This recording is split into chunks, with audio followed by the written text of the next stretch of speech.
So here we are at the base of that post oak that we were just hearing about. Mm-hmm. As you can see, it's a fairly large one. Oh yeah. I bet this is one of the biggest ones in Columbia. That's interesting to know. Well, this is also one of the biggest, what we call tip-up mounds in Columbia, because it was attached, or it is attached now, to the roots of this great big old post oak. So a tip-up mound is exactly what it sounds like, where the soil has been tipped up because a tree fell over, and the soil is still clinging to all those roots. And you might think, well, who cares that it, you know, so what?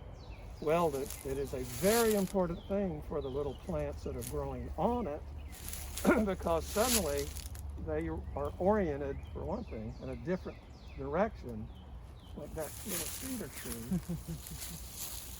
And then there's another tree over there, an oak. And you can see all the soil on top.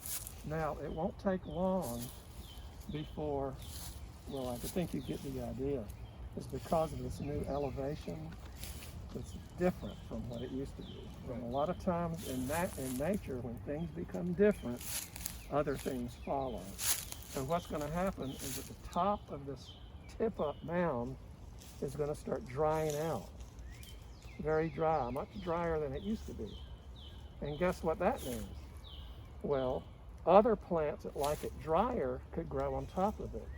And frequently what you will see eventually, different kinds of plants, maybe even this summer, growing on top. And one of the things that quickly shows up on these tip-up mounds will be pokeweed. And how do you think pokeweed would get there? Birds. I'd say by a bird donation. Bird donation, exactly. And of course the birds like to land on those roots and look around and, you know, offer something. And who knows what you might start seeing there, but it's a beautiful example of a change in the forest dynamics that otherwise, I mean, if it's not changing, then it's not very dynamic, I guess. So what I'd like for us to do is walk around and look at the other side. Right. Let's guess what's on the other side.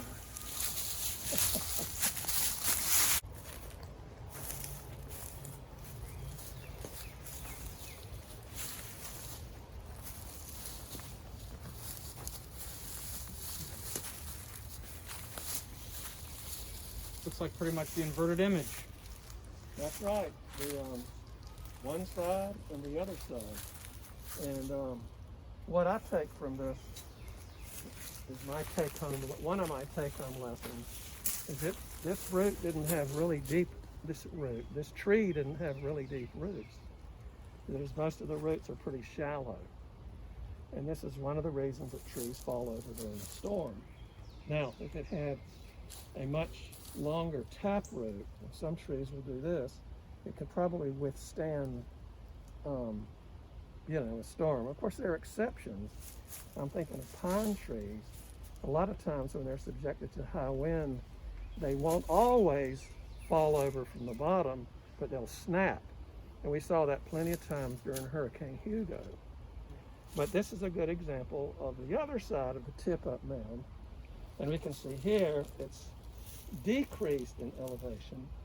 And this is going to, for years now, this is going to pond up with water whenever it rains. And of course, if you have a little pool here, all sorts of little critters will be able to live in it. So it provides another way of increasing diversity in a forested setting. I see footprints in the mud. What do you think those are? I see a lot of fingers on there, so knowing what I know about the Arboretum, I would say it's probably a raccoon. I would think so.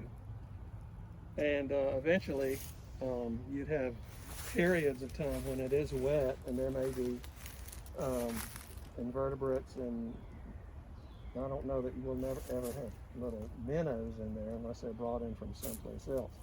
But plenty of amphibians like to start their lives in a place like this and then carry on their lives somewhere else. And you can see it's very gushy now, drying out. it was basically a lagoon when we saw it after the storm, so it's still retaining some of the moisture. But throughout the Arboretum, we have several of these tip-up mountains. There's one over here that we can look at in a second. But underneath them, it does seem that very large animals have made caverns within them. In the past, we've had foxes and animals of that sort, and in the past couple months, we have had more fox sightings, gray fox sightings within the Arboretum. So maybe this could be its next habitation. Well, let me point out something else, that 100 years from now, I mean, you'll probably have had a raise by then, working out here. It's a joke. If you come over here, what do you think you're going to see? A lot less roots, a lot less dirt. You'll see a little bit of a tip-up mound, maybe just barely off the ground. As this thing ages, the tree's going to rot and disappear, and the only representation of this event will be a little bit of a mound and maybe a little bit of a shallow hole next to it. And you can see this frequently out in forests, in which you'll come across this little mound. Why in the heck is this little mound here? Well, because it's a tip-up mound. All the dirt has been slowly falling down as the roots rot. And another thing about these is a lot of times on a tip-up mound, you'll see gravel or little rocks all over the surface. You got to remember that there's gravel in just about any kind of soil around here, and it's all being concentrated in one direction, so that it's going to end up on the resultant little mound. That's another clue. Amazing. Is that how hummocks are formed, or is that one means of hummock formation? I don't know what a hummock is. Like in Shealy's Pond, you know, the Atlantic whites are said to grow on hummocks, small little mounds, like you say, that exist. Slightly elevated? Yeah, just a little slightly elevated area, but it always struck me as strange, like how do those get there? Could be. Could be previous tip-up mounds. Well, right to our left here, we have an example of an older tip-up mound that we might use as comparison.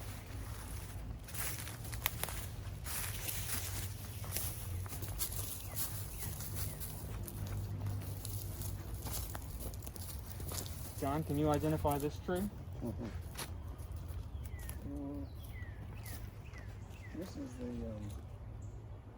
This is a water oak. Is that right? Well, I was always told it was a white oak. Well, it could be a white oak. At this point, it looks a little bit like water oak bark. Right. But one thing about it is the trunk is gone, not because it's rotted, because it was sawed off and hauled out of here. But the same thing has certainly happened here. So this little depression, and not much of a depression now, was one of those guys. And look at the gravels that I predicted. So as these slowly settle, you'll find a concentration of gravel on this tiny little resultant mound.